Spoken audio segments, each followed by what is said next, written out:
दोस्तों, कहते हैं कुरैश ने मिलकर नबी करीम सल्लल्लाहु अलैहि वसल्लम को कत्ल करने का फैसला किया। उन्होंने हज़रत सल्लल्लाहु अलैहि वसल्लम के ख़ानदान वालों से कहा, तुम हमसे 2 गुना खून बहा ले लो और इसकी इजाज़त दे दो कि कुरैश का कोई शख्स हज़रत सल्लल्लाहु अलैहि वसल्लम को कत्ल कर दे, ताकि हमें सुकून मिल जाए और तुम्हें फ़ायदा पहुँच जाए। हज़रत सल्लल्लाहु अलैहि वसल्लम के ख़ानदान वालों ने इस तजवीज़ को मानने से इनकार कर दिया।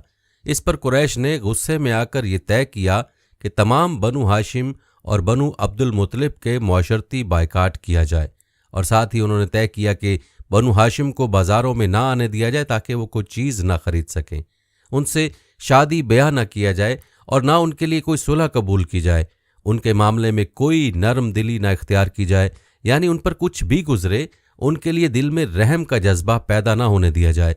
और ये बायकाट उस वक्त तक जारी रहना चाहिए जब तक बनी हाशिम के लोग हज़रत सल्लल्लाहु अलैहि वसल्लम को कत्ल करने के लिए कुरैश के हवाले न कर दें।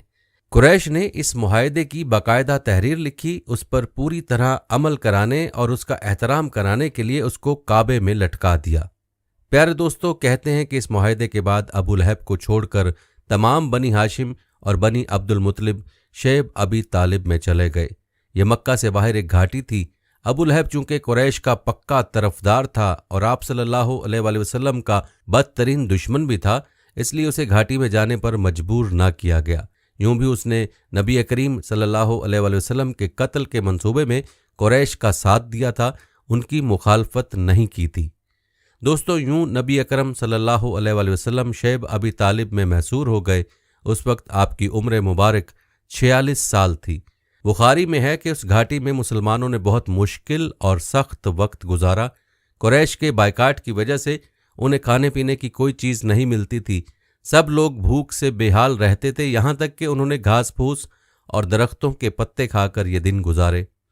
जब भी मक्का में बाहर से कोई काफिला आता तो ये मजबूर और बेकस हजरात वहाँ पहुँच जाते ताकि उनसे खाने पीने की चीज़ें खरीद लें, लेकिन साथ ही अबू लहब वहाँ पहुँच जाता और कहता, लोगों, मोहम्मद के साथी अगर तुमसे कुछ खरीदना चाहें तो उस चीज़ के दाम इस कदर बढ़ा दो कि तुमसे कुछ खरीद न सकें। तुम लोग मेरी हैसियत और ज़िम्मेदारी को अच्छी तरह जानते हो।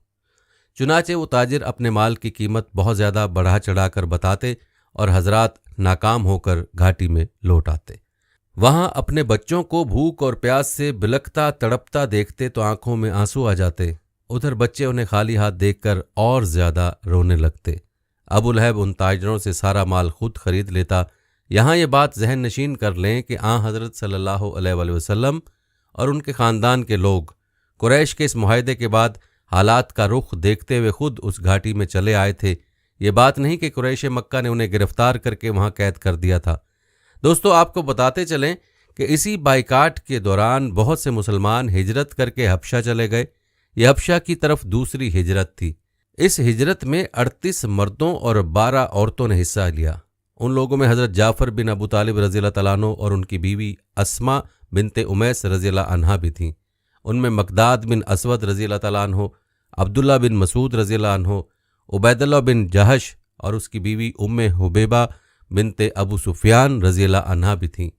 ये उबैदुल्लाह बिन जहश हबशा जाकर इस्लाम से फिर गया था और उसने ईसाई मज़हब इख्तियार कर लिया था। उसी हालत में उसकी मौत वाक़या हुई। उसकी बीवी उम्मे हुबैबा रज़ियल्लाहु अन्हा इस्लाम पर रहीं। उनसे बाद में हज़रत सल्लल्लाहु अलैहि वसल्लम ने निकाह फरमाया। उन मुसलमानों को हबशा में बेहतरीन पनाह मिल गई।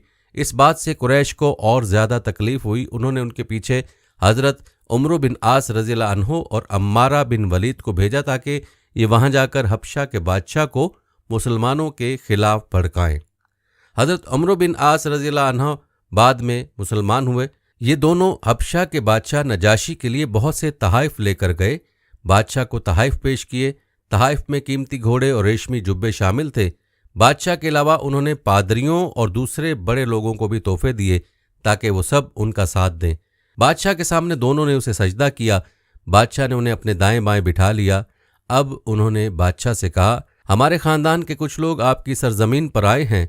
ये लोग हमसे और हमारे माबूदों से बेजार हो गए हैं। उन्होंने आपका दीन भी इख्तियार नहीं किया। ये एक ऐसे दीन में दाखिल हो गए जिसको न हम जानते हैं न आप। اب हमें कुरैश के बड़े सरदारों ने आपके पास भेजा है ताकि आप उन लोगों को हमारे हवाले कर दें। ये सुनकर नजाशी ने कहा, वो लोग कहाँ हैं? उन्होंने कहा, आप ही के यहाँ हैं। नजाशी ने उन्हें बुलाने के लिए फौरन आदमी भेज दिए।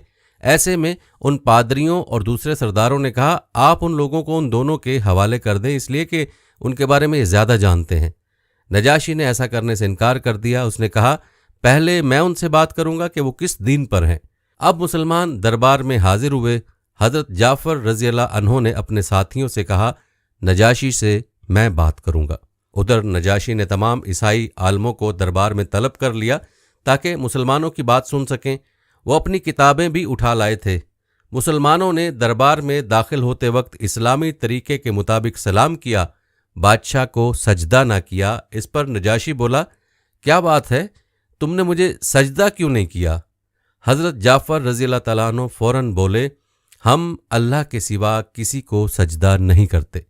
अल्लाह ताला ने हमारे दरमियान एक रसूल भेजे हैं और हमें हुक्म दिया है कि अल्लाह के सिवा किसी को सजदा ना करो। अल्लाह के रसूल की तालीम के मुताबिक हमने आपको वही सलाम किया है जो जन्नत वालों का सलाम है। नजाशी इस बात को जानता था, इसलिए कि यह बात इंजील में थी। उसके बाद हज़रत जाफ़र रज़ी अल्लाह तआला अन्हु ने कहा, अल्लाह के रसूल ने हमें नमाज का हुक्म दिया है और ज़कात अदा करने का हुक्म दिया है। उस वक्त हज़रत उमर बिन आस रज़ी अल्लाह अन्हु ने नजाशी को भड़काने के लिए उससे कहा, ये लोग इब्ने मरियम यानी ईसा अलैहिस्सलाम के बारे में आपसे मुख्तलिफ अकीदा रखते हैं, ये उन्हें अल्लाह का बेटा नहीं मानते। इस पर नजाशी ने पूछा, तुम लोग ईसा इब्ने मरियम और मरियम अलैहिस्सलाम के बारे में क्या अकीदा रखते हो? हज़रत जाफ़र रज़ी अल्लाह तआला अन्हु ने कहा, उनके बारे में हम वही कहते हैं जो अल्लाह ताला फरमाता है, यानी कि वो रूह अल्लाह और कलामतुल्लाह हैं और कंवारी मरियम के बतन से पैदा हुए हैं।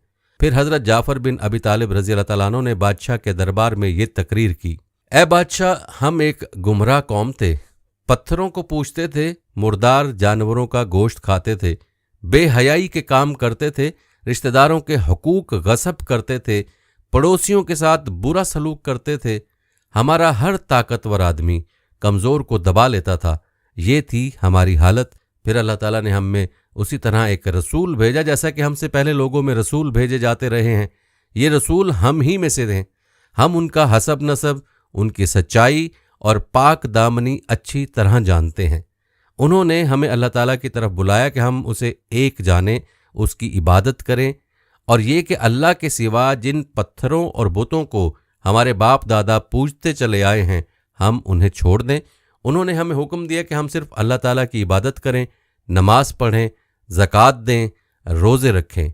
उन्होंने हमें सच बोलने, अमानत पूरी करने, रिश्तेदारों की खबरगिरी करने, पड़ोसियों से अच्छा सलूक करने, बुराइयों और खून बहाने से बचने और बदकारी से दूर रहने का हुक्म दिया। इसी तरह गंदी बातें करने, यतीमों का माल खाने और घरों में बैठने वाली औरतों पर तोहमत लगाने से मना फरमाया। हमने उनकी तस्दीक की, उन पर ईमान लाए और जो तालीमात वो लेकर आए उनकी पैरवी की। बस इस बात पर हमारी कौम हमारी दुश्मन बन गई ताकि हमें फिर पत्थरों की पूजा पर मजबूर कर सके। उन लोगों ने हम पर बड़े बड़े जुल्म किए, नए से नए जुल्म ढाए, हमें हर तरह तंग किया। आखिरकार जब उनका जुल्म हद से बढ़ गया और ये हमारे दीन के रास्ते में रुकावट बन गए तो हम आपकी सरजमीन की तरफ निकल पड़े। हमने दूसरों के मुकाबले में आपको पसंद किया। हम तो यहाँ ये उम्मीद लेकर आए हैं कि आपके मुल्क में हम पर जुल्म नहीं होगा। हज़रत जाफ़र रज़ी अल्लाह तआला अन्हु की तकरीर सुनकर नजाशी ने कहा, क्या आपके पास अपने नबी पर आने वाली वही का कुछ हिस्सा मौजूद है? हाँ, मौजूद है। जवाब में हज़रत जाफ़र बोले, वो मुझे पढ़कर सुनाए। नजाशी बोला। इस पर उन्होंने कुरान करीम से सूरह मरियम की चंद इब्तदाई आयात पढ़ी। आयात सुनकर नजाशी और उसके दरबारियों की आंखों में आंसू आ गए।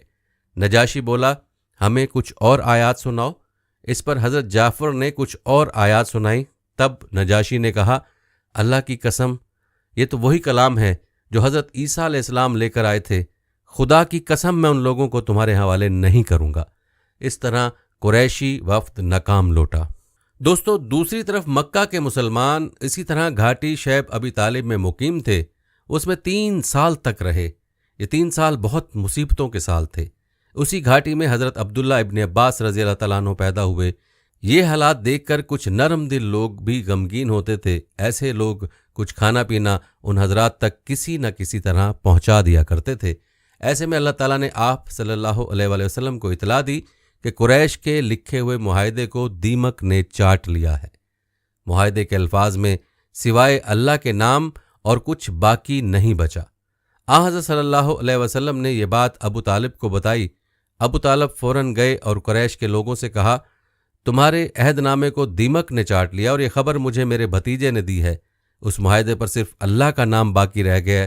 اگر بات اسی طرح ہے جیسا کہ میرے بھتیجے نے بتایا ہے تو معاملہ ختم ہو جاتا ہے، لیکن اگر تم اب بھی باز نہ آئے تو پھر سن لو، اللہ کی قسم جب تک ہم میں آخری آدمی بھی باقی ہے اس وقت تک ہم محمد صلی اللہ علیہ وآلہ وسلم کو تمہارے حوالے نہیں کریں گے۔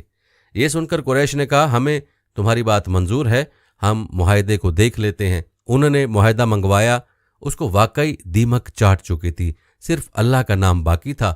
اس طرح مشرک اس معاہدے سے باز آ گئے۔ دوستو، کہتے ہیں کہ یہ معاہدہ جس شخص نے لکھا تھا اس کا ہاتھ شل ہو گیا تھا۔ معاہدے کا یہ حال دیکھنے کے بعد قریشی لوگ شعیب ابی طالب پہنچے۔ انہوں نے نبی کریم صلی اللہ علیہ وآلہ وسلم اور آپ کے ساتھیوں سے کہا، آپ اپنے اپنے گھروں میں آ جائیں، وہ معاہدہ اب ختم ہو گیا۔ اس طرح 3 سال بعد نبی اکرم صلی اللہ علیہ وآلہ وسلم اور آپ کے ساتھی اپنے گھروں کو لوٹ آئے اور ظلم کا یہ باب بند ہوا۔ دوستو، شعیب ابی طالب کے بارے میں آپ کو بتاتے چلیں کہ مکہ کے قریب ایک پہاڑ کی گھاٹی کا نام ہے، جہاں 7 نبوی بمطابق ستمبر 615 میں حضور صلی اللہ علیہ وسلم اور خاندان بنو ہاشم کو پناہ لینی پڑی۔ یہ نتیجہ تھا اس ظالمانہ منصوبے کا جو قریش مکہ نے دعوت اسلامی کی آواز کو دبانے کے لیے اور نبی صلی اللہ علیہ وسلم کو قتل کرنے کے لیے بنایا تھا، یعنی بنو ہاشم سے ہر طرح کے تعلقات توڑ لیے جائیں۔ یہ سوشل بائیکاٹ محرم 10 نبوی تک تقریباً 3 سال جاری رہا۔ اس دوران میں حضور صلی اللہ علیہ وآلہ وسلم اور ان کے خاندان کو نہایت مشکلات کا سامنا رہا، جس کا تفصیلی تذکرہ آپ نے ملاحظہ کیا۔ دوستو، یہ تھی ہماری آج کی ویڈیو۔ اس ویڈیو کو آپ نے اپنے دوستوں کے ساتھ اور اپنے پیاروں کے ساتھ بھی ضرور شیئر کرنا ہے۔ ہم یہ امید کرتے ہیں کہ آپ کو ہماری آج کی ویڈیو ضرور پسند آئی ہوگی۔ اگر آپ کو ہماری آج کی ویڈیو پسند آئی ہے تو سب سے پہلے تو اس کو لائک کریں اور اپنی رائے کا اظہار کمنٹ سیکشن میں لازمی کریں۔ آخر میں آپ سے ایک بار پھر سبسکرائب کر لیں اور ساتھ ہی لگے گھنٹی کے بٹن کو بھی کلک کریں تاکہ آپ کے پاس ہمارے آنے والی مزید ویڈیوز کا نوٹیفیکیشن بر وقت ملتا رہے۔ اللہ تعالیٰ آپ کو اپنی حفظ و امان میں رکھے، آمین۔